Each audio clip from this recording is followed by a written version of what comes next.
जय मसीह की दोस्तों, स्वागत है आपका हमारे चैनल क्राउन सीकर्स में। ये नया साल केवल उत्सव मनाने का समय नहीं बल्कि एक आत्मिक जागृति और जीवन में बदलाव लाने का समय है। आज का संदेश परमेश्वर के वचन पर आधारित है जो हमें सिखाता है कि हमें अपने जीवन में किस प्रकार परमेश्वर की इच्छा के अनुसार चलना है। ध्यान से सुनिए क्योंकि ये संदेश केवल प्रेरणा नहीं बल्कि आत्मा के उद्धार के लिए है। आज का वचन है यशायाह 43 उसका 19 से। इसलिए देखो, मैं तुम्हारे लिए एक नई बात करता हूँ, अब वह प्रकट होगी, क्या तुम उसको न जानोगे? मैं जंगल में मार्ग और निर्जल देश में नदियाँ बहाऊंगा। ये वचन हमें परमेश्वर की सामर्थ और उसकी नई योजनाओं के बारे में सिखाता है।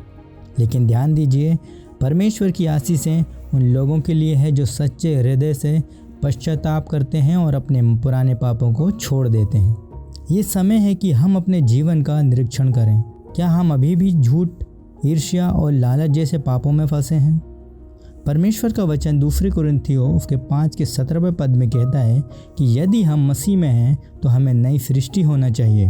पुराने पाप और स्वभाव अब हमारे जीवन का हिस्सा नहीं रह सकते। ये नया साल हमारी इच्छाओं को छोड़ने और परमेश्वर की योजनाओं को अपनाने का समय है। मत्ती 16 और उसके 24वें पद में प्रभु यीशु ने कहा, जो कोई मेरा चेला बनना चाहता है वह अपने आप का इनकार करे और अपना क्रूस उठाए और मेरे पीछे हो ले।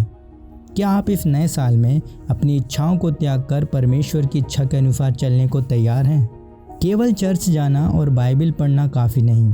हमारा जीवन ऐसा होना चाहिए जो गवाही दे कि हम मसीह के चेले हैं। यदि हमारे जीवन से परमेश्वर की महिमा प्रकट नहीं होती तो हम केवल नाम के मसीह हैं। ये मत्ती 7 का 21 पद हमें बताता है। आइए हम 3 महत्वपूर्ण कदम उठाएं इस नए साल में। हर प्रकार के पाप को त्यागने का दृढ़ निश्चय करें।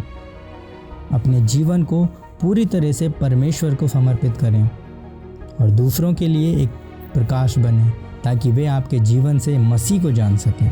परमेश्वर ने वादा किया है कि वह आपके जीवन के जंगल में मार्ग बनाएगा और निर्जल भूमि में नदियां बहाएगा।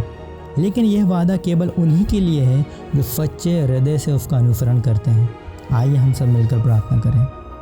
हे परमेश्वर पिता, हम स्वीकार करते हैं कि हमने अपने जीवन में कई बार आपकी योजनाओं को नज़रअंदाज किया है।